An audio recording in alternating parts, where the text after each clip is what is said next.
Hi everyone, this is Vikas Verma. Welcome to my YouTube channel career classes future bright institute.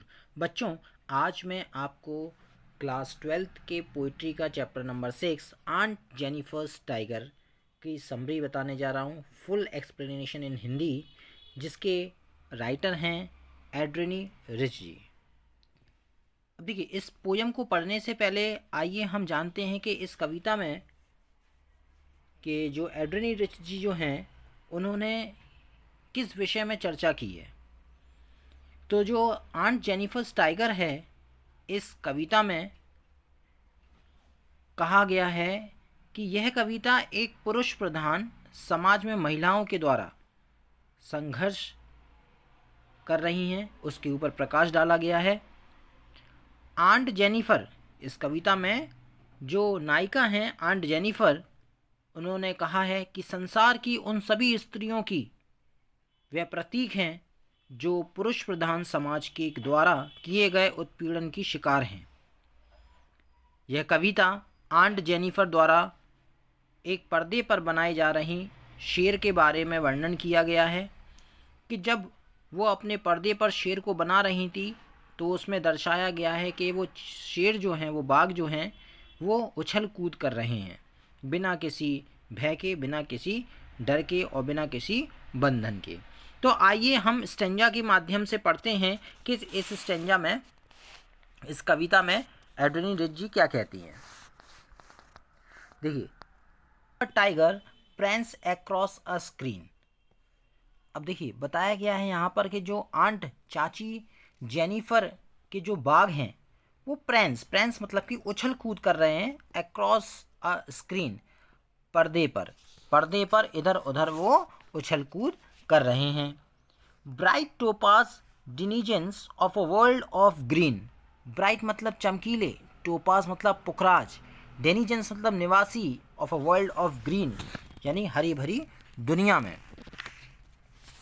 मतलब बताया जा रहा है कवयित्री ने उनका वर्णन चमकदार, सुनहरे, पीले, रत्न पुखराज की भांति किया है.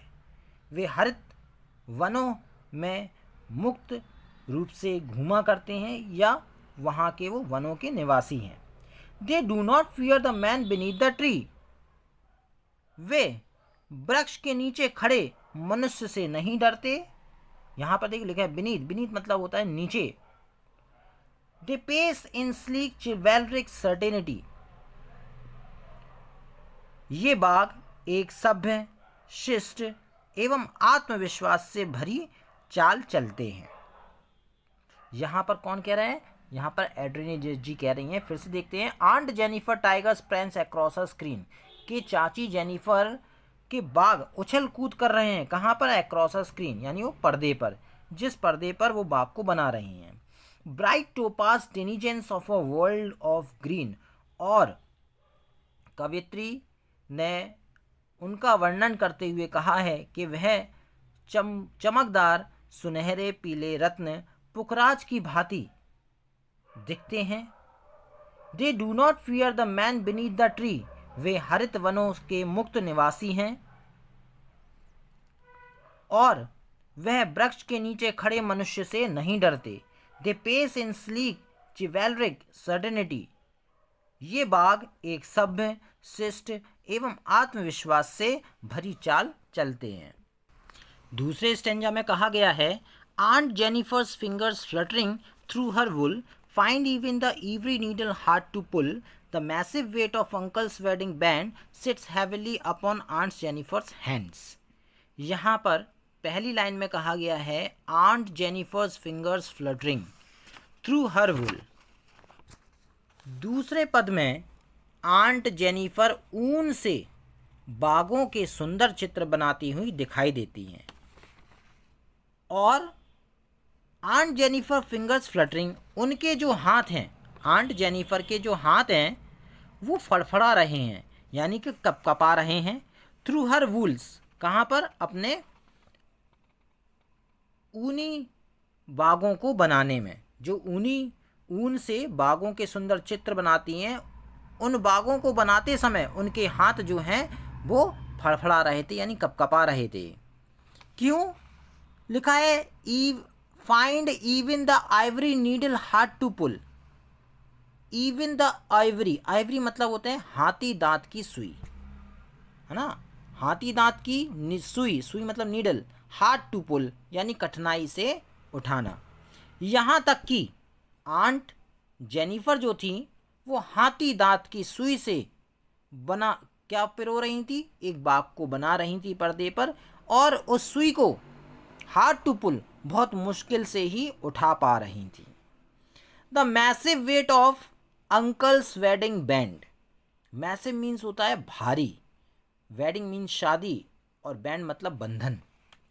यहाँ पर बताया गया है कि उनकी उंगलियां कपकपा रही थी, अंकल से किए विवाह की अंगूठी उनके हाथों में भारी लगती है। मतलब इससे यह पता चलता है कि वे वैवाहिक जिम्मेदारियों के बोझ में दबी हुई हैं। सिट्स हैविली अपॉन, ये जिम्मेदारी जो थी, है ना, शादी की जो जिम्मेदारी थी, sits heavily upon aunt's Jennifer hand, वो आंट जेनिफर के हाथ में भारी सी प्रतीत हो रही थी। इस पद के द्वारा कवयित्री इस तथ्य की ओर इशारा करना चाहती हैं कि अपने संपूर्ण जीवन में स्त्री सदैव बाग अर्थात अपने पति को गौरवान्वित करने के लिए जो कार्य करती है, किंतु वह इतना वशीभूत अनुभव करती है कि वैवाहिक संबंध उसके ऊपर बोझ बन जाता है। मतलब जब किसी व्यक्ति की किसी से शादी होती है तो महिला अपने आप को क्या एक बंधन में पाती है। जब किसी से सगाई हो, जैसे आपकी सगाई नहीं हुई, शादी नहीं हुई, तो आप क्या है, आप कहीं भी घूमते हो फिरते हो, आप अपने केवल मम्मी पापा को बताते हो कि मैं यहाँ जा रही। लेकिन जब किसी से शादी संबंध की बात हो जाती है, जब सगाई हो जाती है, तो आप एक बंधन में बंध जाते हो, यानी कि आप उससे पूछे बिना कहीं जा नहीं सकते। यही बंधन की बात यहाँ पर आंट जेनिफर बता रही हैं बाग के संबोधित करते हुए। तीसरे स्टेंजा में लिखा है, stanza number 3, when aunt is dead. अब देखिए बताया गया है कि जब चाची जेनिफर की मृत्यु हो गई, हर टेरिफाई हैंड्स विल लाई, उनका डरा हुआ जो हाथ था, है ना, भय से डरा हुआ जो हाथ था, विल लाई, वो मरने के बाद गिर जाएगा। स्टिल रिंग्ड, लेकिन उनके हाथ में अभी भी वो शादी की, वो सगाई की अंगूठी है, विथ ऑर्डियल्स, जिस कारण से शी वॉज मास्टर्ड बाय, वो गुलाम बनाई गई थी। The tigers in the panel that she made, panel मतलब होता है पर्दा, वो बाग जो कि पर्दे पर उनके द्वारा बनाया गया था या उन्होंने जो बनाया था, विल गो ऑन प्रेंसिंग, वो जाएंगे कहाँ, उछल कूद करने जाएंगे, प्राउड, किससे, बड़े गर्व के साथ, एंड अनअफ्रेड, बिना किसी डर के। कवयित्री यहाँ कहना चाहती हैं कि स्त्रियां स्वयं इन बागों का सृजन करती हैं, उन्हें अपने बंधन तोड़ने एवं स्वयं को बागों की भांति निर्भय बनाने की आवश्यकता है। एक अन्य बात जिसका इस कविता से अनुमान लगाया जा सकता है वह यह है कि आंटी जेनिफर जो इतने लंबे समय से अपने ऊपर किए जा रहे अत्याचारों को सहन कर रही थी, वे अब पुरुष वर्चस्व एवं प्रधानता से मुक्ति की इच्छा रखती है। यानी पहले महिलाओं पर जो उत्पीड़न किया जाता था, शादी के बाद जो बंधन में बांध दिया जाता था, लेकिन आंट जेनिफर चाहती हैं कि वह बंधन उनके ऊपर नहीं होना चाहिए, यानी महिलाओं का उत्पीड़न नहीं होना चाहिए। तो बच्चों, मैं आशा करता हूँ आपको ये वीडियो अच्छी लगी होगी, तो प्लीज़ इसको लाइक कीजिए, सब्सक्राइब कीजिए और बेल आइकन दबाना ना भूलें। Thank you for watching this video.